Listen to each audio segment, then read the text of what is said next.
Clara, speak up. Tell them I'm innocent. Gabriel Montero's voice cracked through the grand foyer of his New Orleans mansion, raw and desperate as the morning darkness shattered with police sirens and boots stomping against the marble floor. Shut your mouth. You've disgraced this home enough, Clara hissed coldly, her arms folded, perfectly composed in a satin robe that barely fluttered amid the storm that had taken over their lives.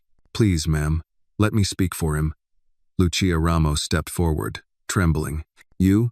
Clara turned, her eyes narrowing. You're nothing here, Maid. Step back. But Lucia didn't move. Her voice cracked but didn't falter. Mr. Montero is innocent. He wouldn't. He's not capable of. Please, don't take him, please. The officers didn't even glance at her. They were already grabbing Gabriel by the arms, dragging him toward the door. No, stop, please. Lucia rushed forward, tears streaking her face. You don't understand. He helped my family. He paid for my mama's surgery. He gave me this job when no one else would hire a woman like me. Gabriel turned his head toward her, eyes wide with pain. Lucia. Before he could say more, one of the officers shoved her aside. She crashed into the edge of a side table, the corner slamming into her ribcage as she fell hard to the floor. Her head hit the tiles with a crack. Blood smeared beneath her temple. She lay there gasping, arms trembling, tears pooling on the cold stone as Gabriel was pulled farther away. Get this maid out of my sight, Clara snapped. She's always been too emotional. Lucia's voice quivered as she pushed herself up. Please. He's not who they say. He's a good man. Clara's heels clicked toward her slowly, deliberately. She crouched beside Lucia with a smirk. You think he's good because he threw you scraps like some stray mutt? You should have known your place. You're nothing but a poor, pitiful little black girl playing housemaid in a world too good for you. Lucia stared at her, blood dripping from her cheek. And now you want to meddle in my family's affairs? Clara's voice dropped to a venomous whisper. You just lost your job. Congratulations. She stood, straightened her robe, and turned back toward the flashing lights outside. Gabriel was already in the patrol car, his wrists cuffed, his shoulders slumped, eyes locked on the cracked doorway where Lucia now knelt. Clara, for God's sake say something, Gabriel yelled one last time, but she just raised her phone and whispered into it with icy detachment. It's done. He's been arrested. The patrol car pulled away into the pre-dawn mist. From the balcony above, a faint whimper escaped. Mateo. Gabriel's heart dropped. His 8-month-old son lay sleeping or perhaps awake and frightened in the nursery, unaware that the life he knew had just been torn in two. I need to see my son just 1 second, Gabriel begged, trying to twist around as they dragged him through the door. You're not going anywhere but jail, barked the officer behind him. Camera flashes exploded outside the gate like a war zone. Reporters swarmed the driveway, microphones clashing, voices overlapping. Mr. Montero, is it true? Are you guilty? Was it money laundering? Or worse? Gabriel tried to raise his head, but the weight of humiliation pushed it down. He caught a final glimpse of Clara through the tinted glass of her white sedan parked across the street. She wasn't crying. She wasn't panicked. She was composed. She lifted her phone to her lips and whispered something. A second later, she started the engine and drove away. Inside the holding cell at the Orleans Parish Detention Center, Gabriel sat on a cold metal bench, hunched, hands still trembling. Sweat soaked his shirt. His thoughts churned like a broken fan. Who did this to me? Why? A pair of arms that still remembered kindness was reaching toward the forgotten child. If this moment touched your heart, like the video and comment where you're watching from, you might find someone nearby who's watching with you. The cold of the holding cell bit into Gabriel's skin like punishment handed down by a world that no longer cared to ask for the truth. The steel bench beneath him was hard and slick with condensation. The stench of sweat, bleach, and defeat hung thick in the air, pressing against him like a second sentence. He hadn't slept.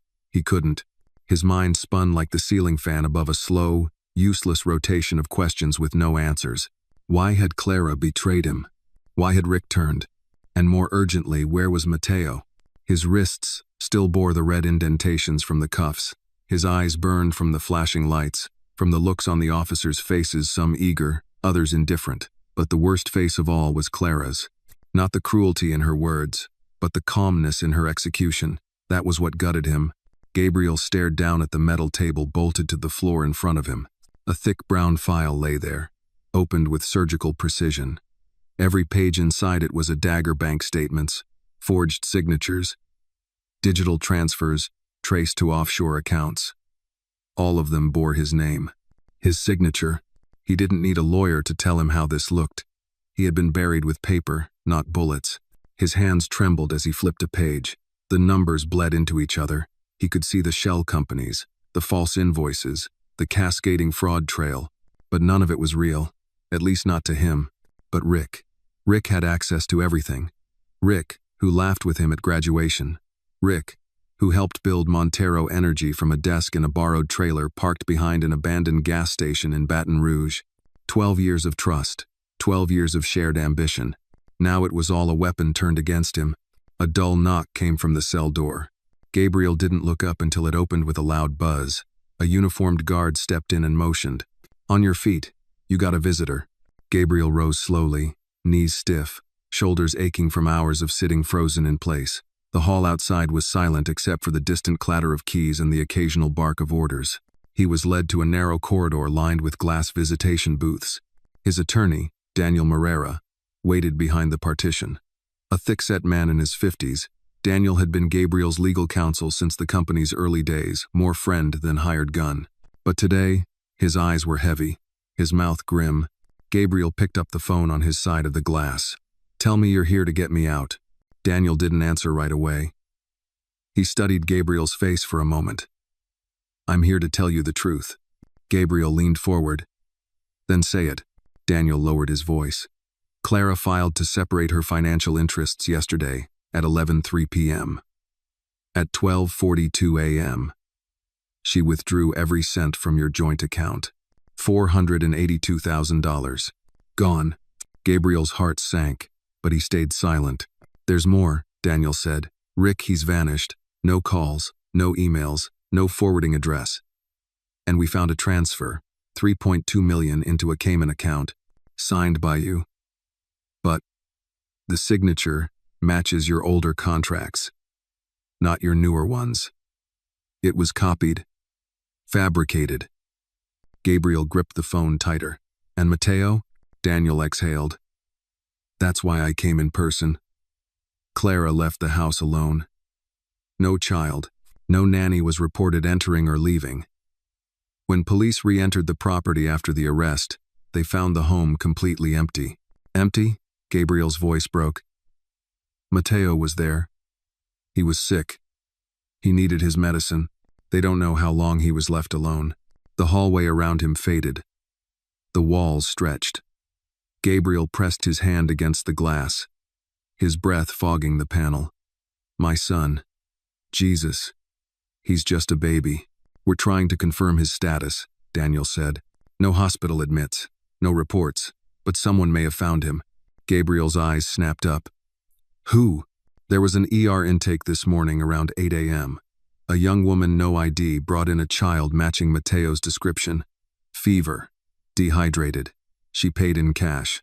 No contact listed. Disappeared before full registration." Gabriel slammed his palm against the glass. "Who was she?" "They said she was black, mid to late 20s. That's all we have." "Lucia," Gabriel whispered. "Please let it be Lucia." The name barely escaped his lips, but the image of her on the floor, blood dripping down her cheek, eyes burning with loyalty, was seared into him now. Daniel's brow furrowed. "You know her?" "She's not just my maid," Gabriel said. "She's the only person who tried to stop them." Daniel hesitated. "Gabriel, you're being made into a villain. The press already has headlines. They're calling this the fall of the clean energy king." "No." Gabriel's mouth twisted into a bitter smile. "Tell them I've been falling for a while. I just didn't see it." Daniel leaned in, voice steadier now. "If that woman has Mateo, and if she saved him, we need to find her. She may be your only lifeline to truth." Gabriel nodded, slow, deliberate. Then his eyes filled with a different light, a father's light. "She didn't leave him. Clara did. Rick did. But Lucia, she has a soul. She'll protect him. I know it." Emzer. Back in his cell, Gabriel sat down again, the weight of everything pressing on his chest. He felt stripped bare, his empire, his family, his future ripped away in one orchestrated move. But one image kept him from breaking. Mateo, wrapped in Lucia's arms, safe, somewhere in New Orleans, a thread of hope still pulsed, and Gabriel Montero would hold on to that thread like it was life itself. Lucia Ramos stood frozen at the foot of the grand staircase, her breath shallow, her hand pressed against her bloodied temple. The sting from Clara's slap and the officer's shove still burned hot across her skin, but the sound she'd just heard from upstairs cut deeper. A cry, soft, weak, desperate. She blinked hard, forcing herself to move. Her ribs ached where she'd hit the table, and her left knee throbbed with every step, but she climbed, one stair at a time, toward the nursery at the end of the hall. The once silent mansion now echoed with emptiness. No maids, no guards, no lights. No one, except the child. "Mateo?" she whispered, her voice cracking. The cry came again, barely a sound now, more like a breath with pain folded inside it. She pushed open the nursery door. The moment she did, her heart collapsed. Mateo lay in his crib, pale and burning with fever, his lips cracked and dry, his little chest rising in erratic jerks. Sweat matted his curls. His onesie was damp, clinging to his fragile body. A sour smell filled the air. Sickness, abandonment, and too many hours without care. "Oh my God," Lucia gasped, stumbling forward. She dropped to her knees beside the crib, careful not to startle him. His eyes fluttered open, barely focusing. Lucia touched his forehead and recoiled. He was scalding. "Sweet baby, what did they do to you?" she whispered, tears stinging her own eyes. She looked around quickly, the room pristine, untouched. The baby bag was still zipped shut. The bottles were clean but dry. The medicine drawer was locked. The fridge downstairs, she would soon discover, held only a few bottles of water. No milk, no formula, no baby food. No one had intended to come back. Lucia didn't hesitate. Her mind didn't have time to weigh options or consider consequences. She scooped the baby into her arms, supporting his head against her shoulder. His skin was so hot it made her flinch. "It's okay," she whispered, though her voice trembled. "I've got you now." She grabbed a blanket from the rocking chair, wrapped him tightly, and dashed out of the nursery. Her phone was dead. Her wallet had $22 in it. No car, no plan, but she had legs, and she had love. Outside, the morning light was only just beginning to push back the night. She flagged down a cab, waving frantically from the end of the driveway, ignoring the smear of blood across her cheek and the sweat pouring down her neck. The driver slowed, hesitating when he saw her disheveled appearance. "Please," Lucia pleaded, cradling the baby tighter. "Hospital, now. It's urgent." The man glanced at the baby in her arms, the way his limbs dangled and his head lolled. Without another word, he unlocked the doors. They sped through the half-awake streets of New Orleans, Mateo's shallow breathing echoing in Lucia's ears louder than the car engine. Her mind raced. What would they ask? Would they believe her? Would they take him away? But none of that mattered if Mateo didn't make it. At Tulane Medical Center, she ran through the ER doors before the cab had even fully stopped. "He's burning up," she cried. "He's a baby, he's all alone, he needs help." The triage nurse snapped into motion, calling for a pediatric emergency response. A doctor appeared within seconds. Mateo was whisked from her arms and placed on a nearby gurney. Lucia followed, stumbling, nearly fainting from exhaustion and fear. "Are you the mother?" the nurse asked. "No," Lucia said, breathless. "But he was alone. I found him alone." The nurse frowned. "Do you have ID?" Lucia hesitated, then shook her head. "No. I work for his family. They left him. I don't know where his parents are. Please, don't let him die." The nurse nodded slowly, gesturing for her to sit. "We'll take care of him. Just stay nearby." Lucia collapsed into a plastic chair in the corner of the ER, still holding the baby's blanket. Her hands shook. Her blouse was soaked with sweat. Her mind looped back to the last moments at the house, the sound of Clara's voice, the shove from the officer, the way Gabriel had looked at her. He had saved her life once. Now she had the chance to repay him. When the doctor returned nearly an hour later, Lucia stood up on instinct. "He's stable," the doctor said. "Fever's down. Fluids are helping. He's severely dehydrated, but no organ damage. You got him here just in time. Lucia covered her mouth, tears spilling. Relief washed over her like a wave. Can I see him? The doctor hesitated. You're not a guardian or family, but he's clinging to your scent. Won't settle unless you're near. She was led to the pediatric room where Matteo lay hooked to an IV, his tiny chest rising and falling slowly. His fingers twitched. Lucia pulled a chair beside the bed and reached out. His hand curled weakly around her finger just like he had in the crib. I'm here, she whispered. I'm right here, little one. Hours passed. Nurses came and went. The hospital asked no more questions, at least for now. They were busy saving lives. Lucia stayed, watching the monitors, wiping Matteo's forehead, humming softly the old lullaby her mother used to sing. But one thing was certain. She couldn't leave him, even if it meant risking everything. He had no one. No mother who cared. No father free to protect him. Only her. And something inside Lucia, a place deeper than fear, older than memory, told her she was meant to be here, not just to save him, but to stay. I'll take care of you, she whispered, voice firm now. No matter what. Outside the hospital walls, the city was waking up. But inside, in a quiet room filled with soft beeping and the rhythmic breaths of a healing baby, a promise was born. A maid had become a protector. A forgotten child had found a fierce heart. And together, they would face the fire that was still coming. Gabriel Montero sat motionless on the hard bench of his cell, the sound of the metal door slamming shut behind him still ringing in his ears. The walls, gray and stained, felt like they were closing in. His mind refused to accept the silence, refused to settle. He could still hear Matteo's faint cries echoing in his head. The helplessness gnawed at him like rats in a sinking ship. He had been a billionaire, a builder of futures, a man who'd once stood before presidents to speak about clean energy, about legacy, about changing the world. Now, he was reduced to a case number in the New Orleans parish system, wearing a jumpsuit that still smelled of bleach and fear. The guard appeared again. Visitation. You've got 10 minutes. Gabriel stood on autopilot. Who would visit him?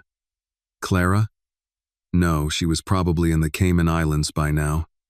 His attorney had just been here the day before. He walked slowly, heart dragging behind him. The room was small and lit with a flickering bulb. The plexiglass divider was scratched and yellowed with age. Gabriel took a seat on his side, not bothering to reach for the receiver until he saw the figure walking in. His breath caught. Lucia Ramos. And in her arms, Matteo. Gabriel froze. He couldn't move, couldn't blink. His heart stopped and restarted so fast he felt lightheaded. Matteo stirred slightly, his head resting against Lucia's chest, wrapped in a pale green blanket that Gabriel recognized from the nursery. The boy's cheeks were still flushed, but his breathing was slow, peaceful. Lucia sat across from Gabriel, her eyes red with exhaustion. She gently adjusted Matteo in her arms and lifted the receiver. Gabriel's hand trembled as he grabbed his. My God, he whispered. Matteo, my son. Tears erupted before he could stop them.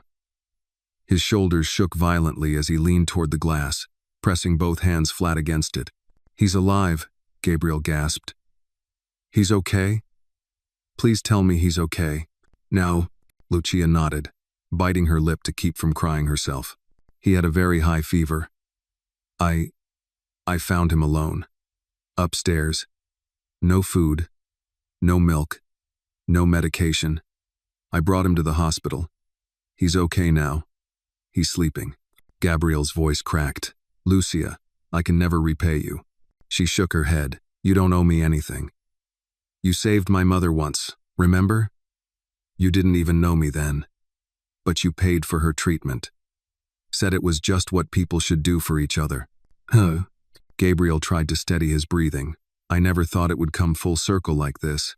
Lucia's eyes flicked to Matteo's tiny fingers, curled around the blanket. I couldn't leave him. I didn't know what they would do. I had to get him out. Gabriel wiped his eyes with the back of his hand. Clara, she left him? Lucia hesitated, then nodded. I think she knew what was going to happen. She had no intention of coming back. A silence hung in the air, full of sorrow and weight. Gabriel leaned in closer. Voice hoarse.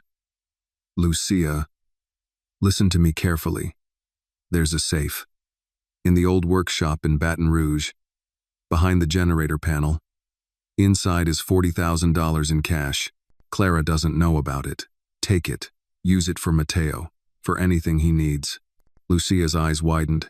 I can't take that. You have to, Gabriel insisted. He needs milk, diapers, medication. You need to keep him safe. You're all he has. He motioned for the guard to bring him paper and a pen. With trembling hands, Gabriel scribbled a short, uneven statement on the yellowed page. It read, I, Gabriel Montero, hereby authorize Lucia Ramos to act as guardian for my son, Mateo Montero, during my detainment.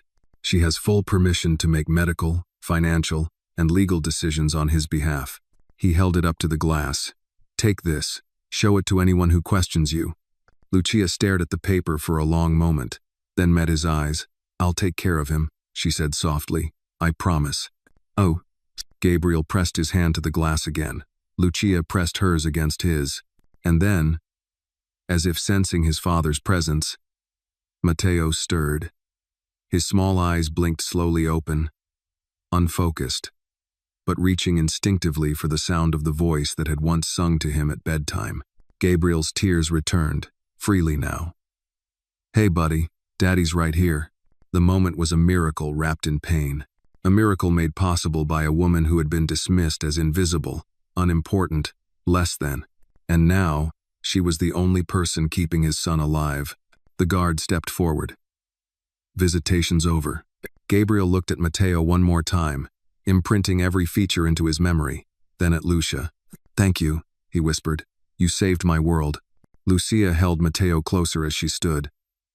I won't let anything happen to him. You have my word. Gabriel watched them walk away until they vanished from sight.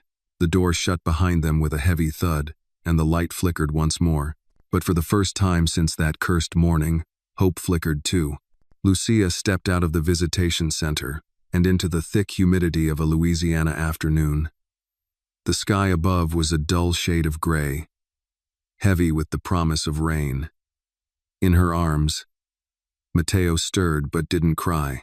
His fever had broken, but his tiny body was still weak, and she could feel the weight of his breathing against her chest like a slow, rhythmic prayer. She stood on the sidewalk outside the detention center for a long moment, unsure which direction to turn. The baby was safe for now, but Gabriel's words echoed in her mind. $40,000, hidden in Baton Rouge, and permission, written in his own trembling hand. To protect Mateo however she could, Lucia looked down at the crumpled paper folded in her pocket. That paper was all that stood between her and a system that could take the baby away with a signature and a shrug. Without legal status, without a connection to Gabriel beyond loyalty and memory, she was just a maid with a baby who wasn't hers. But she had to act fast. She hailed a cab and gave the driver the address of the old Montero workshop Gabriel had described, an abandoned property on the edge of Baton Rouge, once used for early prototype testing. The ride was quiet, the road long. She clutched Mateo with one hand and rested the other on her stomach, which twisted tighter with every mile. By the time they arrived, the sky had opened. Rain lashed against the windshield as the driver pulled up beside a rusted chain-link gate.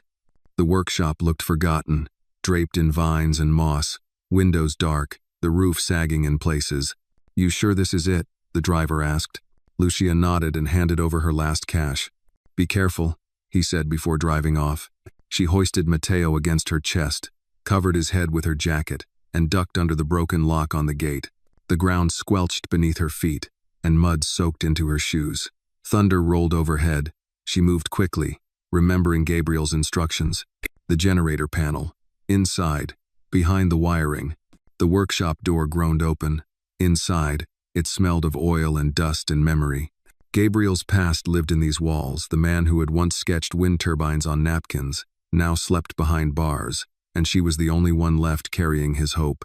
She found the generator in the back room. Mateo whimpered softly, then went quiet again. Lucia laid him gently on a blanket on the floor, then turned to the wall. The panel came loose after a few hard pulls. Behind it, wrapped in a cloth bag duct taped to the wood, was the money. She froze. Her hands shook as she peeled it open. Stacks of $100 bills, $40,000, just like he said. It was enough to disappear. Enough to survive, but not enough to feel safe. She didn't want the money. She wanted justice. Lucia pressed the bag to her chest, then gathered Matteo in her arms again. They couldn't go back to the hospital. Not now. Not with her face freshly appearing on camera, entering a prison. And someone else, she knew, would be watching. Clara, Rick. Someone would notice that Matteo hadn't disappeared after all. That night, Lucia returned to her small rented room on the edge of New Orleans. She changed Matteo, fed him as much as he could take, then laid him beside her on the mattress.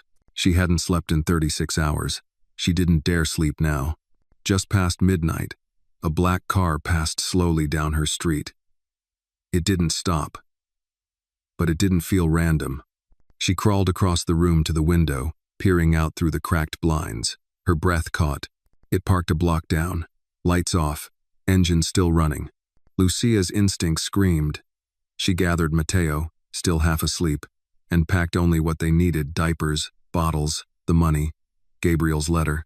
She stuffed it all into a duffel bag, cradled Matteo close, and slipped out the back exit of the complex. The alley behind her building was slick with rain. The night air was thick, heavy. She ran, sticking to the shadows. At the end of the block, she ducked into a convenience store and bought a prepaid burner phone. She gave no name. Paid in cash. And kept her hood up the whole time. Back in her new motel room 2 cities away, Lucia sat on the edge of the bed and dialed the number Gabriel had scribbled on the back of the paper. A voice answered. Male. Professional. Yes? Lucia hesitated. I have Matteo. Silence. Then the voice said, You're the maid. I'm the one who saved his son. The voice dropped lower. What do you want?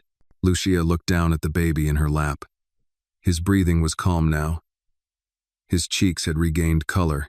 His hand curled around her finger, just like it did in the hospital. I want the truth, she said, and I want him safe, all the way safe. The man sighed. Meet me in Houston. 2 days. I'll send an address. Don't bring the phone. Click. The line went dead. Lucia sat in silence, the storm outside now distant. Somewhere, she knew, Rick had already learned Matteo wasn't dead. Somewhere, Clara was covering her tracks. And somewhere, deep in the heart of corruption, the next move was already being made. But she wasn't running blind anymore.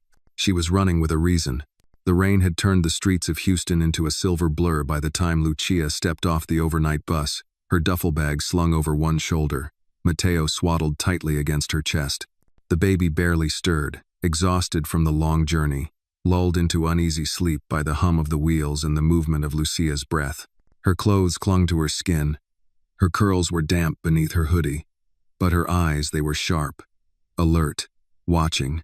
She stepped into the terminal bathroom and changed Matteo's diaper on a plastic counter stained with graffiti and old soap. She worked quickly, methodically. Every movement mattered. Every second counted.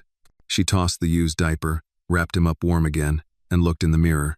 The woman staring back at her wasn't the same housemaid who had once knelt to scrub Clara Montero's floors. This woman was a fugitive, a protector, a witness. And she knew now Ricardo Faria wouldn't let Matteo go. Not because of love, not even out of revenge, but because of power. She stepped outside just as a black SUV pulled up to the curb. It didn't honk, didn't flash its lights, just waited. Lucia hesitated for 1 second, then walked toward it. The window rolled down halfway. You, Lucia? The driver was a woman older, sharp cheekbones, no nonsense. A Bluetooth headset blinked in her ear. She wore a leather jacket and had a scar that ran from the corner of her lip to her chin. I'm here for the meeting, Lucia said. Get in, he's waiting. She climbed in the back, holding Matteo close. The car pulled away from the terminal and merged onto the I-10 without another word. Houston slipped by buildings, gas stations, strip malls, all bathed in the gray light of an overcast morning. 20 minutes later, they exited into a warehouse district on the city's east side. The SUV turned down a side alley and parked in front of a rusted door. The driver nodded once. Inside, Lucia stepped out, her shoes hitting wet pavement, and entered. The interior of the building surprised her: clean, industrial, but warm. 1 room, 2 folding chairs, and standing near the far wall, flipping through a manila folder, was a tall black man in a navy blazer. He looked up and offered a small nod. "Miss Ramos." Lucia stayed near the door. "You're Gabriel's contact?" "Yes, I'm Derek Hayes, private investigator. Used to work federal financial crimes before I got tired of playing fetch for the rich." Lucia looked him over. He didn't smile, but he didn't carry the fake charm Rick or Clara had either. That was enough. "I need to know what's going on," she said. He held up the folder. "This is what's going on." He walked over, laid it gently on the chair between them, and opened it. Inside were photographs. Clara boarding a private jet in Miami. Ricardo receiving a wire transfer in Switzerland. Screenshots of messages, redacted reports, fake invoices. "They framed Gabriel," Derek said. "Rick and Clara orchestrated a false shell operation 2 years in the making. Funneled money through real environmental contracts. Used Gabriel's signature from archive deals to fabricate approvals. Clara's name was never on anything. But she knew. She was the linchpin." Lucia's jaw clenched. She left her own child. "She's not maternal," Derek said flatly. "She's strategic." Lucia's arms tightened around Mateo. "So what now?" Derek leaned in. "Rick wants the baby." "I know that," Lucia replied. "But why?" Derek flipped a page. Ricardo had a daughter, sickly, heart condition, refused medication, called it a test of strength. "She died 2 years ago." Lucia gasped, but kept her voice steady. "What happened to the mother?" "Dead in a fire," Derek said. "Arson suspected, case never reopened. Rick has money, he has reach." Lucia swallowed hard. "He wants Mateo because he sees his daughter in him, because Mateo has the same heart condition, and because Rick thinks if he can control him, he can rewrite history." "One." Lucia stared at Mateo's sleeping face. "He's insane." Derek didn't respond. He just watched her, quietly.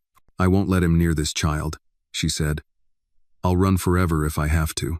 "You won't have to," Derek said. "We have a journalist on the case. Name's Maya Cardoso. She's digging deep. If we can get her proof, she'll burn him in the court of public opinion. And the court system will have to listen." Lucia's eyes narrowed. "So I'm part of this now." Derek shrugged. "You've always been part of it. You're the only one Rick didn't see coming." He stood and handed her a burner phone. "Stay off the grid. Maya will contact you in 2 days. We're going to expose everything. Rick's deals, Clara's betrayal, Gabriel's innocence." Lucia took the phone. "And if Rick finds me first?" Derek looked her in the eye. "He won't." Lucia didn't believe that. Not really. Because somewhere deep in her gut, she could already feel it. He was coming. Lucia didn't sleep. After returning to her motel room just outside of Houston, she placed Mateo in the center of the creaky twin bed and surrounded him with pillows. The baby's breathing had steadied, no more shallow wheezes or feverish moans, but she didn't trust peace anymore. Not when she could still feel eyes on her. Not when the storm hadn't passed, only quieted.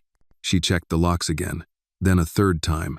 The burner phone Derek had given her sat on the nightstand. The screen was still dark. Maya Cardoso, the investigative journalist Derek had mentioned, hadn't called yet. Lucia had spent the day trying to research her, looking through online archives at a public library 2 blocks away. Maya's name popped up next to exposed corruption trials, missing child cases, whistleblower reports. A woman who dug in and didn't flinch. But what would she want from a maid? Lucia lay beside Mateo, listening to the steady hum of the air conditioner, her arm curled protectively around his small frame. The room smelled faintly of bleach and mildew. It wasn't home, but it was the best she could find on short notice. Paid in cash, no ID required. Sometime after 2 a.m., Mateo stirred. Lucia sat up, checked his diaper, pressed her hand gently to his chest. He was fine. She wasn't. Something felt off. She slid from the bed and crept to the window, pulling the curtain back just an inch. Her breath caught. A dark car was parked across the street. Engine off, lights off, but it hadn't been there before. It was too clean, too still. She stepped back, heart hammering. Then metal scraped against the back entrance lock. Lucia's blood ran cold. Not a neighbor. Not a visitor. She grabbed Mateo, still wrapped in his blanket, and rushed to the small closet. Not ideal, But the wardrobe had no back, just a wall, a narrow ledge she could crouch on. She climbed inside, shut the doors, and held Matteo against her chest, muffling his face with the fabric of her shirt. The motel door creaked open. Footsteps, heavy, deliberate. They weren't searching quietly, they were searching confidently. Drawers opened. Furniture shifted. "Find the kid," a man's voice said. "She has him." Rick said he felt it, said it in his gut. Matteo whimpered, a tiny squeak. Lucia's hand covered his mouth gently, rocking him, whispering a prayer only her mother would have understood, the kind that was old before words had form. The footsteps came closer. Lucia didn't move, didn't breathe. The wardrobe door creaked. Matteo stirred again. Lucia's heart climbed into her throat. Then sirens. Not distant, not blocks away, right outside. "Go," the man hissed. Running, a door slammed. Tires screeched. Still, Lucia didn't move. 10 more minutes passed before she dared crack the door open. The room was a disaster: dresser overturned, mattress half off the frame, window cracked. Matteo reached for her neck and pressed his cheek to her collarbone, seeking comfort. Lucia pressed her lips to the top of his head and whispered, "We're not safe here anymore." She called Derek from the burner phone, voice shaking. "They found us." A pause. Then, "Get out now. I'll redirect Maya to meet you in Vicksburg. You know where the bus terminal is?" Lucia was already grabbing her duffel. "Yes. Go. I'll handle the rest." She packed in 5 minutes. Diapers, milk, cash, documents. She wore Matteo against her chest, with a sling fashioned from an old sweater. No time for makeup or false calm. The sun hadn't risen yet, but they were already on the next bus north before the motel manager even noticed the mess. As the city lights of Houston faded behind them, Lucia stared out the window, Matteo tucked against her chest, his hand wrapped around her necklace, the one her mother gave her when she first came to the U.S. A tiny cross barely larger than a thumbnail. Her entire world was in her lap now, and she was done hiding.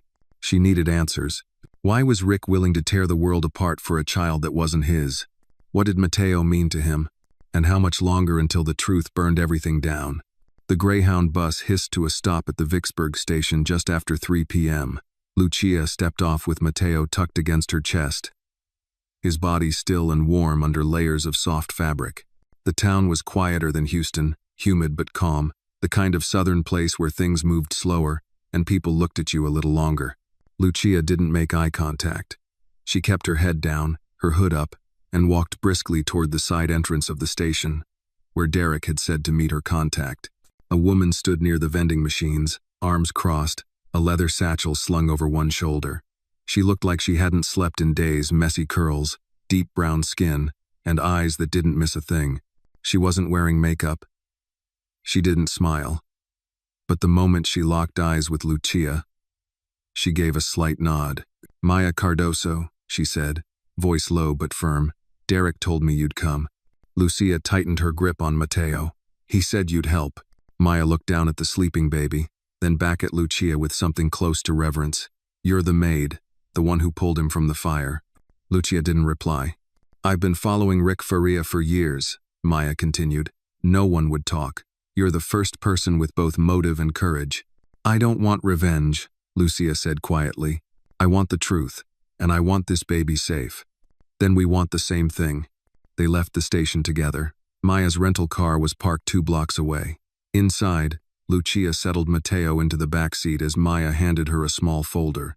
"These are unreleased files," Maya said as they drove out of town. "Photos, internal emails, audio recordings. Some were leaked. Some I pulled from public records and buried archives. They're not enough on their own. But with your testimony, we have something real."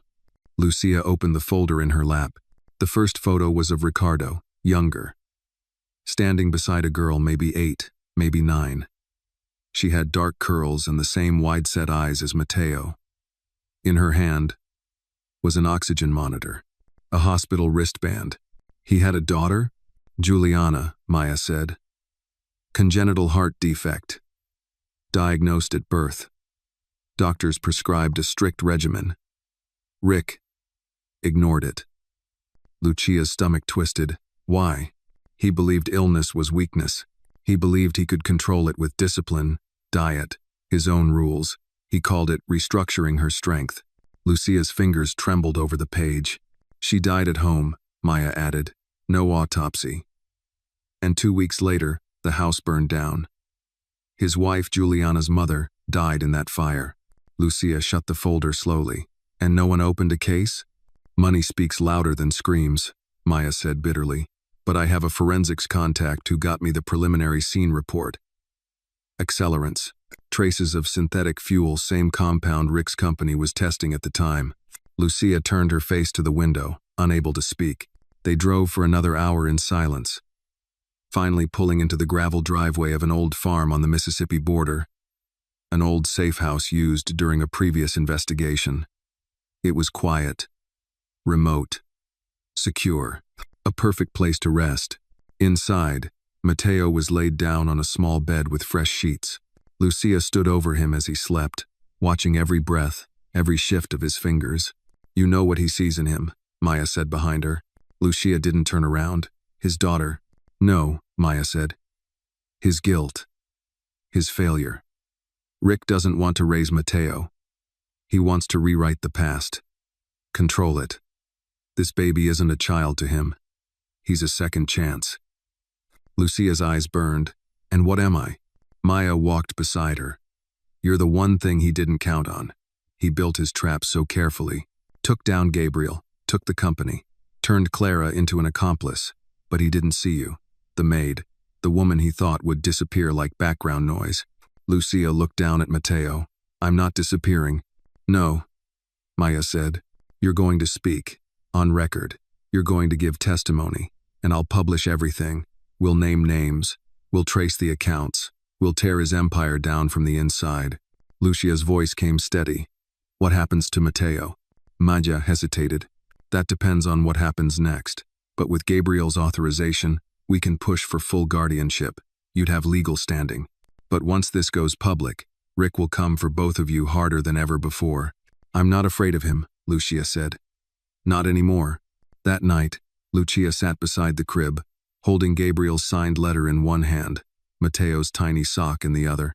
The wind howled outside the windows, and something inside her, something long buried, rose to meet the storm. She wasn't a maid anymore. She was the witness, the guardian, and tomorrow, the world would begin to hear her voice. Lucia sat at the kitchen table of the farmhouse, the morning sun spilling in through gauzy curtains, golden and almost too peaceful for what was about to come.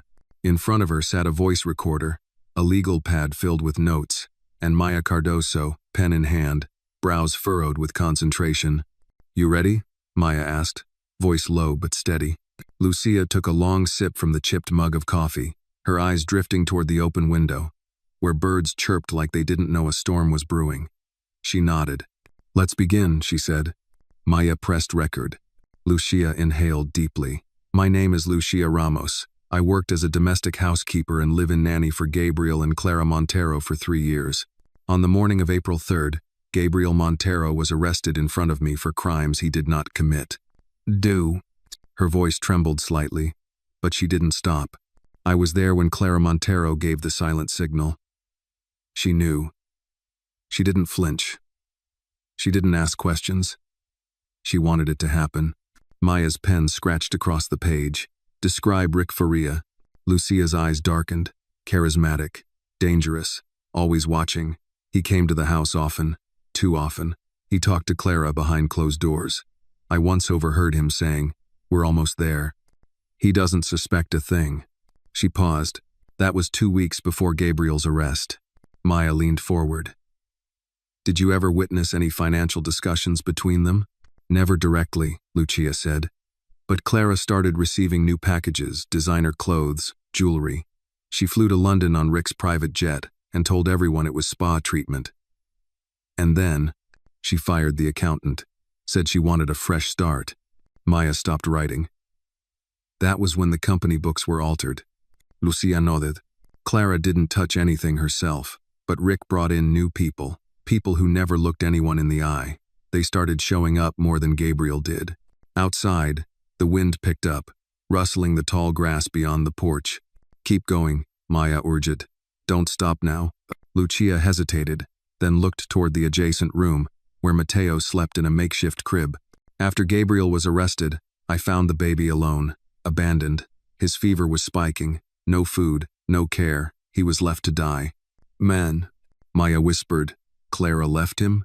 She looked me in the eye, Lucia said, voice hardening, and said, "Get that thing out of my house."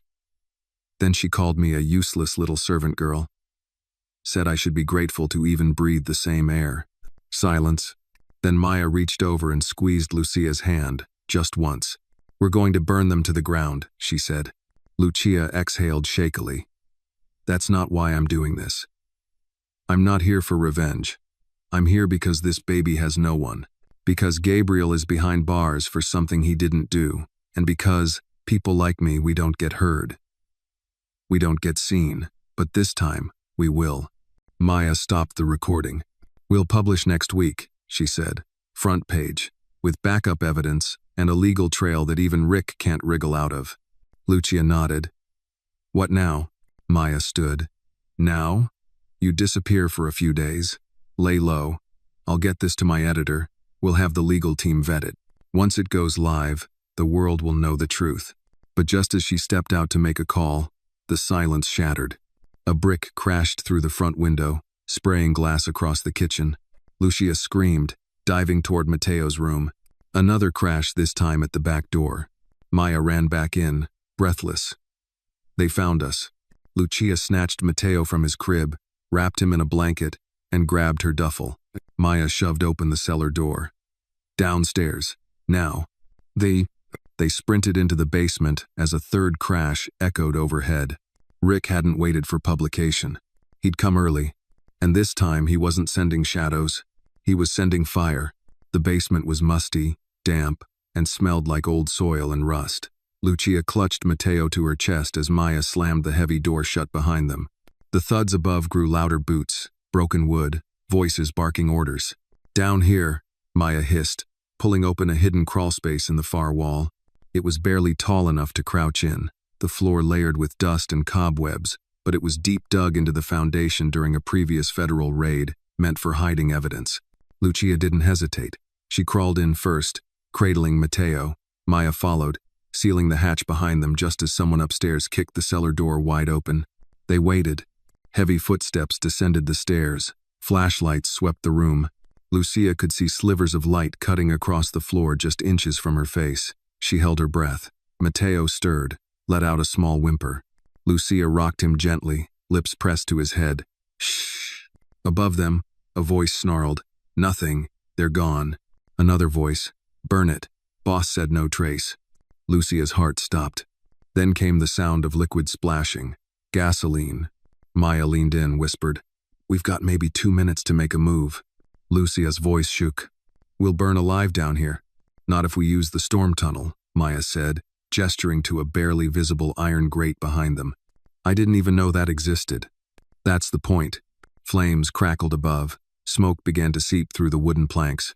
The air thickened instantly. Maya crawled forward, using a crowbar to pry open the grate. It screeched once too loud but finally gave way. "In, go." Lucia pushed through the narrow tunnel, knees scraping against cold metal. The walls were wet, and the air reeked of sulfur and mold. Behind her, Maya dragged the duffel bag and slammed the grate shut again, just as flames above reached the wooden floorboards. They moved fast, inching through the underground shaft until the heat faded and was replaced by the smell of rain and sewage. After 20 minutes, they emerged in a drainage canal a mile down the road. Smoke plumed behind them in a tower of black, curling into the sky. Maya collapsed on the embankment, coughing. That was too close. Lucia checked Matteo, his skin damp with sweat, but unburned, safe, alive. She looked toward the smoke. "They wanted us dead." Maya nodded grimly. They were trying to erase the story, and us with it. Lucia swallowed. "Is the recording safe?" Maya lifted her satchel, still clutched to her side like a lifeline. "Encrypted and uploaded the moment you started talking. Multiple backups. Off-site servers. Even Rick can't touch it now." Lucia exhaled shakily, trembling. "Then it's out of our hands." "Not yet," Maya said. "He'll get desperate now. More dangerous, but also more exposed." Lucia's eyes narrowed. Let him come. They didn't go back to town. Instead, Derek, who had been monitoring the situation remotely, rendezvoused with them in a van disguised as a pest control service. They drove through the back roads of Mississippi for hours before stopping in a wooded cabin used by former whistleblower families. Inside, Lucia collapsed on the couch. Mateo nestled beside her. Her hands were burned slightly from the heat. Her clothes still smelled of smoke. But she was breathing. So was the baby. Derek paced the floor. Maya, I've alerted Homeland Security. They're listening now. The moment the story goes live, we push for a warrant against Rick. International pressure. He won't be able to cross a state line without triggering alerts. Maya nodded. Lucia's voice is powerful. And with the photos, the documents, they can't ignore it anymore. Lucia looked between them. What about Gabriel? Derek stopped pacing. We'll get him out. It won't be fast. But the case is shifting. Once the story hits, and Clara and Rick are named, pressure mounts on the DA to review the charges. Maya added, we already have the first podcast episode edited. Lucia, your voice opens it. Lucia blinked. My voice? Maya smiled. Just the way you said it in the kitchen. My name is Lucia Ramos, and I saw the truth they tried to bury. Lucia didn't reply. She just closed her eyes for a long moment, holding Mateo's tiny hand. The world had tried to erase them, and they had walked through fire. But tomorrow morning, as millions listened to her story from radios and phones across America, the fire would no longer be theirs. It would belong to the truth. At precisely 8 a.m., the podcast went live. Titled The Maid and the Billionaire, it hit the top of streaming charts within hours. The first episode, just under 30 minutes, opened with Lucia's voice, clear, steady, and unwavering. My name is Lucia Ramos, and I saw the truth they tried to bury. It spread like wildfire. Cable news anchors played clips on repeat. Influencers dissected her tone, her bravery, her words. Calls flooded into the DA's office demanding an immediate reopening of Gabriel Montero's case. Twitter threads unraveled Rick Faria's false public persona. And for the first time, Clara Montero's absence from the public eye became more than suspicious, it became damning. Lucia sat in the cabin's living room, eyes fixed on the old TV Derek had set up. She watched her own words appear as subtitles beneath her face on national news. Mateo babbled softly beside her, blissfully unaware that the world had changed overnight. Derek turned to her, arms crossed. You're officially viral. Lucia gave a tired smile. Never thought I'd be famous for being scared and doing the right thing anyway. Maya entered from the kitchen, a steaming cup of tea in one hand, her phone in the other. We just got a message from Gabriel's lawyer. The judge is reviewing a motion to reconsider his bail based on new evidence and public interest. Lucia's breath caught. He could be released? Soon, Maya said. He'll have to wear a monitor, but he might come home. Your voice did that. Lucia's throat tightened. She looked down at Mateo, brushing a finger across his cheek. But even as hope bloomed, danger circled. At that moment, in a high-rise office building in downtown Miami, Rick Faria stood with his back to a wall of glass, his phone pressed tightly to his ear. Where are they? He growled. A nervous voice crackled back. We had them. They got out. Someone tipped them off. Rick's eyes were like steel. You said the podcast was stopped. We didn't realize she had backups. He hurled the phone across the room. It shattered against the marble floor. Rick walked to his desk, opened a drawer, and pulled out a sealed envelope. Inside, a passport, fresh burner phones, and an off-grid contact sheet. He knew the end was coming. But before the curtain fell, he would write one last scene himself. He picked up another phone, his private line. It rang twice. A female voice answered. Cold, sharp. Clara, Rick said. We're exposed. There was silence on the line. Lucia has the public. We need to strike while she's still vulnerable. Separate her from the baby. If we make her look unstable. I'm done, Rick. His jaw tightened. What? I'm not taking the fall. You said it was clean. You said Gabriel would disappear quietly. He was supposed to, Rick shouted. She ruined that. That Maid. Lucia has them believing she's some kind of saint. The press is already digging into my accounts. I'm booking a flight to Milan. No, Clara, you're not running. We finish this together. "I've finished everything," Clara said, voice icy. "Including you." The call disconnected. Rick stared at the screen, the reflection of his own rage staring back at him. He was alone.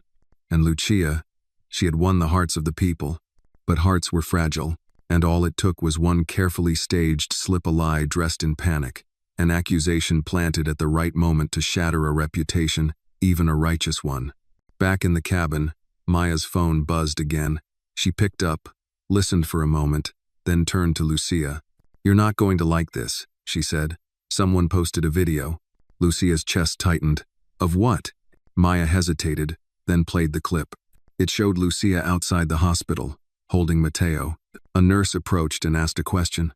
Lucia, sleep-deprived, scared, and tense, backed away, clutching Mateo tightly. The clip had been edited to remove context. The caption read, "Nanny or kidnapper? Who is Lucia Ramos really?" Lucia stood frozen. "They're trying to flip it." Maya nodded grimly. "It's a smear campaign. Rick's people. He's not finished." Lucia stared at the screen as comments flooded in, some supportive, some doubting, some cruel. Derek crossed the room. "We stay ahead. This is a hit job, and the world needs to see it as that." Lucia turned, her voice steely. "Then we go on camera again. Tonight. No hiding. I'll speak live. I'll show them Mateo. I'll tell the truth again and again until they can't silence me." Maya smiled. "Now you sound like a Montero." Lucia looked down at the child in her arms. "No," she said softly. "I sound like his mother." Lucia sat in front of a simple backdrop, just a bookshelf, an American flag in the corner, and a small framed photo of Gabriel Montero beside a vase of wildflowers. The camera's red light blinked on. Maya gave a silent nod from behind the lens. Derek stood to the side, arms folded, phone in hand, watching the live metrics climb before they'd even spoken a word. 12,000 viewers, then 20, then 50. Lucia swallowed hard. Mateo slept in her lap, cradled in a soft cream-colored blanket. His tiny hand curled against her arm. The world was watching. She began, "My name is Lucia Ramos. You've heard my voice. Now you see my face. This is the child they said I kidnapped." She paused and looked down at Mateo, brushing his hair gently. "This is Mateo Montero, the son of Gabriel Montero, a child abandoned by his mother and hunted by a man who believes power can rewrite the past." The comment section exploded. Heart emojis, prayers, angry faces, debates, accusations, support. Lucia didn't flinch. "Ricardo Faria is trying to erase the truth. He burned the safe house where we were staying. He's hired men to follow me, to silence me. And now, he's telling the world I stole a child I risked everything to protect." She picked up Gabriel's handwritten letter, now laminated. "This is Gabriel's signature. He entrusted his son to me before they took him in handcuffs. And now, I am entrusting the truth to you." Maya gave her a subtle cue it was time for the direct appeal. Lucia looked straight into the lens. To the mothers watching this, the fathers, the grandmothers raising their grandchildren, what would you do to protect an innocent child? What would you risk to see justice done for someone who once showed your family kindness? She took a deep breath. "When I was 14, my mother fell ill. We were undocumented, no insurance. No doctor would see us. Gabriel Montero paid for her surgery quietly, anonymously. I only found out years later, when I started working in his home. He never told me. That's the kind of man he is." Her voice trembled for just a moment. "So when his wife turned her back on their child, when the police came to take him away, I did what anyone with a soul would do." She held Mateo up gently, showing the soft rise and fall of his chest. "I am not a thief. I am not a liar. I am a maid, a caregiver, a witness. And this boy, he is not a possession. He is a life worth saving." At that moment, Derek gestured. 100,000 viewers. Lucia nodded subtly and continued. "To the District Attorney of Orleans Parish, reopen Gabriel Montero's case. Examine the financial trail. Look at the shell companies. Ask who benefited. I will testify under oath. I will bring receipts, but you must act before Rick Faria disappears again." She ended with one sentence, her eyes fierce. Justice doesn't belong to the powerful. It belongs to the brave. The feed went dark. The silence that followed felt like the deep breath before a tidal wave. Then it came. The phone lines of the local station crashed. The story trended on Twitter, Reddit, and Facebook simultaneously. Number Justice for Gabriel. Number Lucia speaks. Number Mateo matters. National networks replayed her speech that same night. Journalists who had once dismissed the case as another billionaire scandal now called it a turning point in public justice. And deep in a luxury compound on the outskirts of Mexico City, Rick Faria watched the clip on a muted screen, his jaw clenched. "You let it go live," he barked into the phone. His last remaining fixer stammered on the other end. We thought it was a bluff. We didn't think she'd..." "You're finished," Rick said flatly. He hung up. Across the globe, Clara Montero sat alone in a villa in Milan, sipping wine she could no longer enjoy. Her phone buzzed notifications of sponsors withdrawing from her brand deals, emails marked urgent, and one message that froze her blood. From Lucia Ramos. Subject: "You left him." "I didn't." That night, Gabriel Montero sat in a prison holding cell, unaware of the explosion outside. Until the guard came. "Montero," the officer said, unlocking the door, "you've got visitors," and a motion to release. Gabriel blinked. "Visitors?" The door opened wider.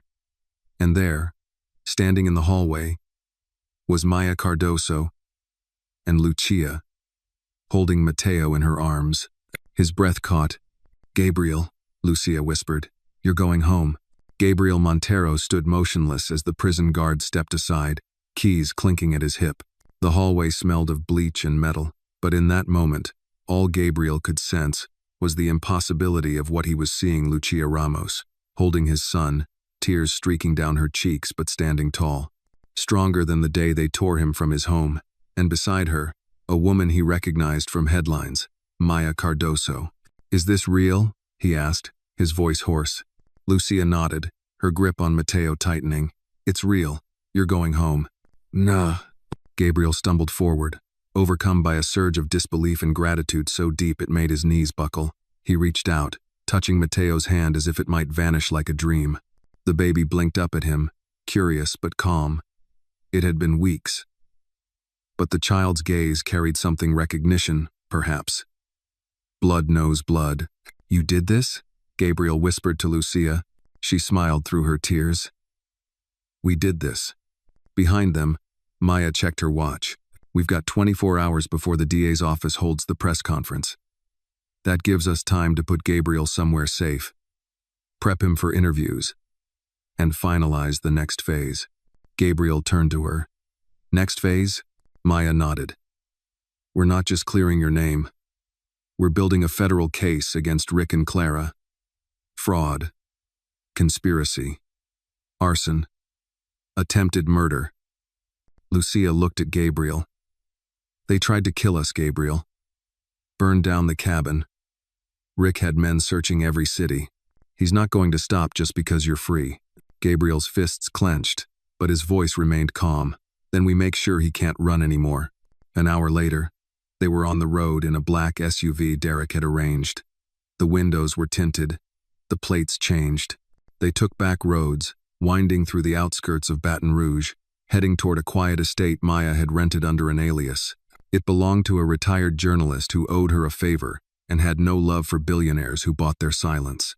The house was modest, surrounded by trees, with a wraparound porch and a small garden in bloom. Inside, Lucia laid Mateo down in a sunlit nursery while Maya prepped a makeshift press room in the den. Gabriel sat at the kitchen table, freshly showered, a clean white shirt hanging loosely on his frame. He looked older than he had in the news photos, gaunt, tired, but there was fire in his eyes again. Lucia joined him with 2 mugs of tea. "They told me you were gone," he said softly, "that you'd disappeared, that the baby was with child services." "I almost was," Lucia replied. "But I remembered what you told me. About how your mother worked 2 jobs and still brought strangers soup. About how decency doesn't come from wealth, it comes from choice." Gabriel looked away, blinking back tears. "You were always more than a maid, Lucia." She reached across the table and took his hand. "And you were always more than just another boss." Upstairs, Matteo stirred. His little cries echoed faintly through the house. Gabriel stood, heart clenching. "I'll get him," he said. Lucia smiled. "He's a good sleeper but stubborn." Gabriel walked into the nursery, picked up his son, and held him close. For a long moment, he simply stood there, letting the weight of the child press against his chest. A warmth spread through him that prison had tried to steal. Then, Maya entered the room. "Gabriel," she said, voice low, "you should see this." They went back to the living room, where Maya played the latest news segment on her laptop. A CNN anchor sat at the desk, stern-faced. Late-breaking developments in the case of billionaire Gabriel Montero, who has been released on bond pending further investigation. Meanwhile, Ricardo Faria, the man accused of orchestrating the fraudulent takeover of Montero's company, was spotted boarding a private plane in Belize this morning. The footage showed Rick moving quickly across the tarmac, surrounded by two aides, face obscured by sunglasses. "Where is he going?" Gabriel asked. Maya clicked to the next slide. Flight data. Madrid. He has citizenship. Extradition is going to be difficult once he lands. Gabriel's jaw tightened. "We can't let him vanish." Lucia stood. "He won't. I've been running for weeks. Now it's his turn." Maya nodded. "Then, it's time to go public. All of us. Together." Gabriel looked at her. "You're asking me to tell the world everything." "I'm asking you," Maya said, "to take back your name." "No." That night, under the soft glow of porch lights and camera rigs, Gabriel Montero sat beside Lucia and Maya and told the world his truth, how he'd trusted Rick, how Clara betrayed him, and how one woman saved both his son and his soul. The response was electric. Headlines screamed across platforms. The Montero redemption, the maid who refused to stay silent, Ricardo Faria, fugitive billionaire. But most importantly, the world now knew Matteo's name, and they knew who his parents truly were. The courthouse was packed. Every major network had a crew outside. Satellite vans lined the curbs, and the buzz of whispered theories and protest chants filled the Louisiana morning air. "Justice for Montero," read one banner. "No more Rick lies," read another. Inside, the courtroom was quieter but tenser, like the silence before a thunderclap. Gabriel Montero sat at the defense table, flanked by his attorney and Maya Cardoso, now a formal witness with legal standing. Lucia was in the gallery, Matteo in her arms, tucked into a white blanket, flanked by 2 U.S. Marshals for protection. The judge, a dignified black woman in her late 60s, looked over her glasses at the courtroom. Her nameplate read Honorable Ernestine Holloway, and she had a reputation for zero tolerance for theatrics. "This court is now in session for the case of the state of Louisiana versus Gabriel Montero," the bailiff announced. Gabriel stood. So did the assistant district attorney, a sharp, no-nonsense man who didn't look entirely thrilled to be there. "Your Honor," he began, "in light of new evidence presented by independent journalist Maya Cardoso and witness Lucia Ramos, the district attorney's office moves to vacate the charges against Mr. Montero pending further investigation into new suspects, including Ricardo Faria and Clara Montero." A collective murmur echoed through the courtroom. The judge banged her gavel. "Silence," she said firmly. Then turning to Gabriel, "Mr. Montero, you may sit." Gabriel did. For the first time in months, his shoulders weren't hunched under the weight of false guilt. Maya stepped forward, sworn in, and presented her compiled evidence. Wire transfers, voice memos, a list of shell corporations, internal emails from Clara's laptop. But it was Lucia's testimony that cracked the courtroom open like a shell.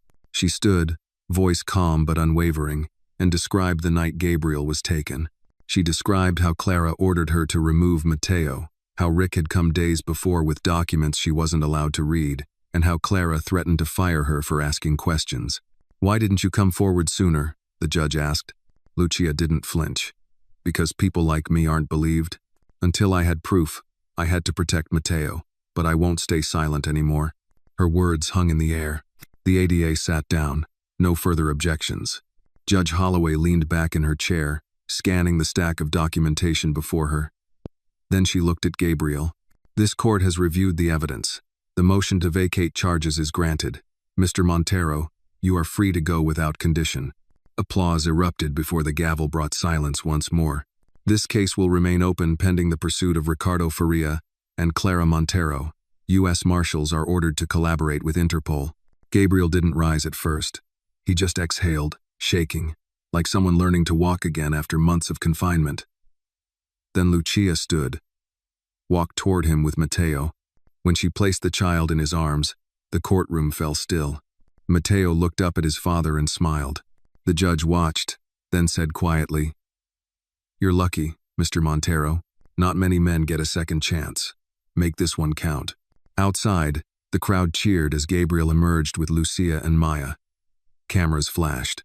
Reporters shouted questions. "How does it feel to be a free man? What's your message to Ricardo Faria?" Gabriel paused, looked into the lens of the nearest camera, and said, "My name has been dragged through the mud. But today, thanks to two women with more courage than the system ever gave them credit for, I am free. This is not just my redemption. It's a warning to every man who thinks power is a shield against justice. You can run, but you cannot bury the truth." Then he turned, placing a protective arm around Lucia and Mateo. Maya stepped up beside him, flashing a confident smile. And just like that, the Montero name was no longer a scandal. It was a symbol of survival, of truth, of voices that wouldn't be silenced. Ricardo Faria stared at the television screen in his luxury suite in Madrid, fists clenched. The morning headlines screamed in bold fonts across every news outlet. "Gabriel Montero cleared. Lucia Ramos, America's voice of truth. Interpol issues warrant for Ricardo Faria." His jaw worked in slow, tight circles. No amount of European sunlight could pierce the storm inside him. Behind him, two of his men silent, stone-faced, waited for instructions. "They've backed me into a corner," Rick muttered. "But I've survived worse. We don't fold, we pivot."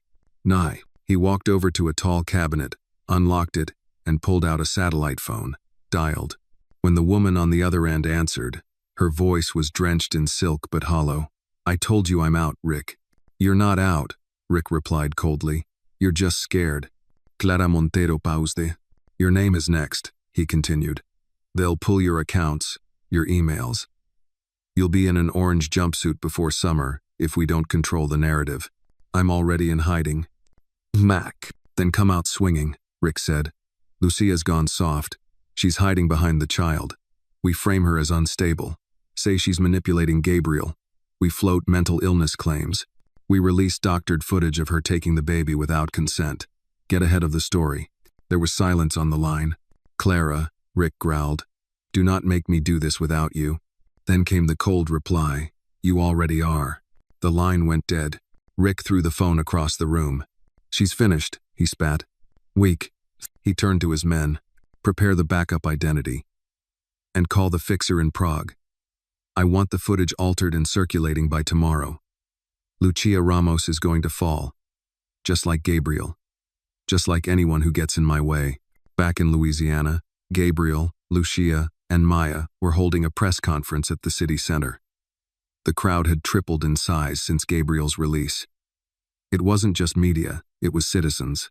Everyday Americans holding signs that read, "Believe the witness," and "Power doesn't equal truth." Lucia stepped up to the mic. She spoke not like a nanny or housemaid, but like a woman who had survived fire, lies, and systemic silence. "There will be attempts to discredit us," she said. "They will say we lied, that we faked documents, that we seek fame. But here's the truth. When people in power feel threatened, they throw mud. But this time, we're not backing down. Not for Rick, not for Clara, not for anyone." Maya took the podium next, announcing the launch of the Justice for the Voiceless Foundation, aimed at helping domestic workers, undocumented immigrants, and whistleblowers gain legal aid and media protection. Gabriel followed. He held Mateo in his arms and looked straight into the camera. "My son will grow up knowing that his father wasn't defeated, that his mother, yes, I call her that Lucia, stood taller than every billionaire who tried to crush her. That." Lucia's eyes filled with tears. Gabriel wasn't just reclaiming his name. He was rewriting Mateo's future. But thousands of miles away, in a dark apartment in Prague, a laptop screen glowed with paused video footage. Lucia, stepping onto a bus, Matteo in her arms, nervously glancing over her shoulder. A shadowy technician adjusted filters, removed background dialogue, inserted misleading captions. Then he clicked upload. By nightfall, the internet turned again. New headlines emerged. Was Lucia Ramos more than just a maid? Why did she hide for weeks? Is there more to the Montero baby mystery? The smear campaign had begun. Gabriel and Lucia huddled in the living room, watching the damage unfold in real time. Lucia looked shaken, but Gabriel sat calmly beside her, one arm wrapped protectively around her shoulders. "They're scared," he said softly. "They're convincing people again," Lucia whispered. "That's what fear does," Gabriel replied. "It muddies truth, but we don't play defense. Not anymore." Maya entered, phone in hand. "I have a plan." Lucia looked up. "We're listening." Maya's eyes burned with determination. "We fight this head on. We take this story national. Live interview. Prime time. No edits, no tricks. Just you two. And the truth." Gabriel nodded. "Let them hear it from us." Lucia swallowed, then smiled. "Let them know we're not done." "Oh." Meanwhile, across oceans and borders, Rick Faria boarded another private jet, this time under a false name, heading for South Africa. He believed he still had time, still had control. But what he didn't know was that Interpol had already tracked his IP, and the man sitting 2 rows behind him wasn't a bodyguard. He was a federal marshal. The jet cruised smoothly at 35,000 feet over the Atlantic, cabin lights dimmed, champagne bottles chilling beside leather seats. Ricardo Faria sat with an unread magazine in his lap, his mind too stormy for leisure. Dressed in a crisp charcoal suit, he stared out at the clouds, calculating, always calculating. But 20 feet behind him, posing as a wealthy Dutch businessman, sat U.S. Marshal Anthony Vance. Beneath his tailored jacket was a discreet holster, and a tiny encrypted radio clipped under his collar. He'd tracked Rick from Madrid to Prague, Prague to Johannesburg. This flight was the last step. As the jet began its descent into South Africa, Vance quietly alerted his team. "Target secured. Prepare for apprehension on landing." Back in Louisiana, Gabriel sat in the green room of the most watched primetime show in America, Justice Live. The producer counted down. "You're on in 3, 2, 1. The camera zoomed in. The host, a respected veteran named Ellen Rowe, leaned in. "Gabriel Montero, your story has captured the nation. What do you want to say to those still unsure who to believe?" Gabriel looked into the lens. "I want them to look at me and understand that I didn't just survive this injustice. I stood back up because someone refused to let me fall. That someone is Lucia Ramos." Lucia sat beside him, poised, the same steadiness she'd shown while feeding a baby in a courtroom now amplified under studio lights. The audience watched as she recounted Rick's threats, Clara's cruelty, and how love not duty drove her to protect Matteo. "I was undocumented," she said, her voice resonant. "I had every reason to stay silent. But I remembered what my grandmother said. You don't need permission to do what's right. You just need courage." Tears welled in some viewers' eyes. Social media erupted in applause. And then Ellen asked, "If Rick Faria were watching right now, what would you say to him?" Lucia didn't blink. "Run while you still can. Or better turn yourself in. Because justice is faster than it used to be.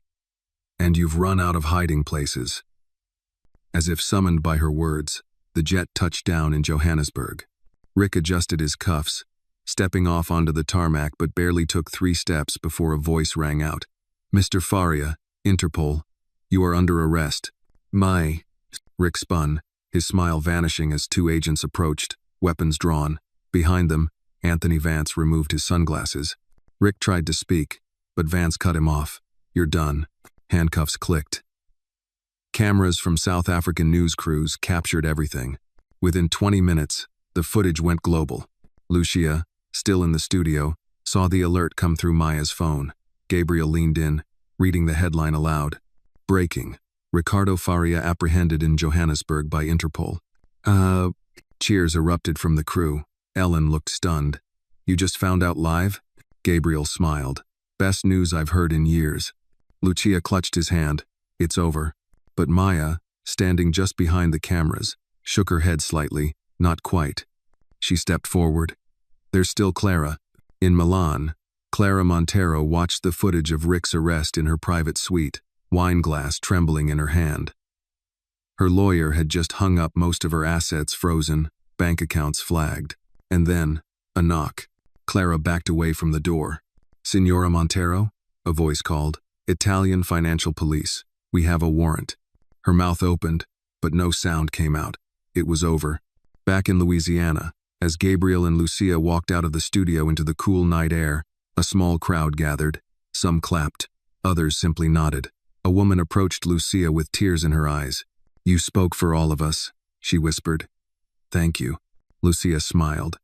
"We all have a voice. I just decided to use mine." And for the first time since the nightmare began, the night felt peaceful, hopeful, whole. The sun rose gently over New Orleans, casting warm light across the wrought iron balconies and brick-paved streets. It had been 1 week since Ricardo Faria's arrest and Clara Montero's surrender. America had moved swiftly, pressured by the public, moved by the voices of the unheard, and galvanized by the defiance of one Maid and one falsely accused billionaire. At a small courthouse near the city center, a private ceremony was held. No cameras, no reporters, just a judge, a lawyer, and 3 lives permanently tied together. Gabriel stood beside Lucia, Matteo in his arms. A clerk handed her a pen. She signed it slowly. "Lucia Elena Ramos Montero, legal guardian of Matteo Andres Montero." A soft exhale escaped her lips. Not relief, something deeper. "I thought I'd never see a day like this," she whispered. Gabriel looked at her, his voice low. "You didn't just see it, you made it." The judge, a gentleman with gray brows and a voice like warm molasses, smiled down at the trio. "What we witnessed here today isn't just paperwork. It's redemption. For all 3 of you." Later that day, the Montero Foundation hosted its first public gala. Held under a massive oak tree in the city's historic garden district, the event welcomed everyone. Janitors, domestic workers, immigrants, single mothers, veterans, anyone who had been made invisible by a system too busy rewarding power. Gabriel gave the keynote address. There were no suits, no teleprompters, just him, his sleeves rolled, standing in front of people who had seen his fall and rise. "Tonight isn't about me," he said. "It's about the truth that got buried, and the people who dug it back up. People like Lucia Ramos who didn't have a law degree, or millions, but had something far more powerful. Conviction." Lucia stood quietly at the edge of the stage, holding Matteo, eyes wet with pride. Gabriel continued. "Let this foundation be more than a symbol. Let it be a sword. We will fund legal defense for whistleblowers, offer safe houses for undocumented families, provide scholarships for children born into silence." Applause, then tears, and then, slowly, the crowd began to chant. "Lucia, Lucia, Lucia." She stepped up, trembling. Gabriel handed her the mic. She looked at them all, people from every walk of life, every skin tone, every burden, and said, "I'm no hero. I'm just someone who couldn't look away." She looked down at Matteo, then up again. "We are told to stay quiet, to keep our heads down. But sometimes, raising your voice is the only way to protect what matters. That's what I did. And I would do it again." The cheers rose like thunder. Later that night, long after the gala ended, Lucia and Gabriel sat on the porch of their new home, an old, restored Creole cottage near Bayou Street, John. Matteo slept peacefully in a bassinet beside them, the sound of frogs and wind rustling through the trees. "I still can't believe it," Lucia murmured. "A year ago, I was folding your laundry." Gabriel chuckled. "Now you run my foundation." She smiled. "Life is strange." He nodded, voice tender. "Strange, and right." A beat passed between them. Lucia leaned her head against his shoulder. "Do you ever think about the what-ifs?" Gabriel exhaled. "I used to, not anymore. Because this," he motioned toward the child sleeping beside them, "the stars above, the quiet night, this is where the truth led us." Lucia closed her eyes. For the first time in a long time, she believed it, too. 1 year later, the headlines had long since faded. The scandals, the court battles, the fury. It was all a memory now, archived in documentaries and media retrospectives. But for those who had lived through it, the truth wasn't just an event, it was a turning point. The Montero Foundation had grown. Offices now stood in Houston, Atlanta, and Phoenix. Legal aid centers for low-income domestic workers, emergency shelters for women fleeing dangerous employers, scholarships for immigrant students, and Lucia Ramos Montero sat in a classroom on the other side of the desk. She was completing her final semester in social work at Tulane University, taking night classes after days spent directing the foundation. Gabriel had insisted. "You've been the heart of this fight," he told her. "Now let the world see what happens when that heart gets a degree to go with it." In the evenings, she came home to a boy who now called her mama without hesitation. Mateo Montero, 3 years old, with eyes like his father's and curiosity like wildfire. Gabriel met them at the gate each night, walking out with his sleeves rolled and a soft smile that never quite faded. The three of them had grown into something no headline could capture. Not a family of scandal, but a family of healing. One Saturday morning, as the cicadas buzzed through the trees and coffee steamed on the porch, a letter arrived. No stamp, no return address. Just Lucia's name written in elegant, expensive handwriting. She opened it slowly. It was from Clara, only a single sheet. "Lucia, they say prison is where the soul is forced to look itself in the mirror. If that's true, then you are the only person in my life who ever held up that mirror without flinching. I hated you because I knew you were good, and I was not. You saved my son. You saved the man I once loved but never deserved. You saved the truth. That will haunt me, but I hope, somehow, it brings you peace. Don't forgive me. Just raise Mateo better than I ever could. Clara." Lucia folded the letter and slipped it into a drawer. She didn't speak of it again. She didn't need to. The last scene wasn't a courtroom, or a studio, or a fiery confrontation. It was a picnic. Under the very same oak tree where they had first gathered, Gabriel spread a blanket on the grass. Mateo ran in circles chasing a butterfly, laughter ringing like wind chimes. Lucia unpacked homemade food, red beans and rice, cornbread, a peach cobbler still warm. "This is what justice looks like," Gabriel said softly, lying back, his hand resting near hers. "No," Lucia whispered with a smile. "This is what peace looks like. Justice is the road. This is the destination." Then, Mateo ran to them, fell into their arms, giggling. The wind rustled above, and the oak tree whispered its approval. No sirens, no threats, just the echo of voices that once refused to be silenced now resting, quietly, in victory.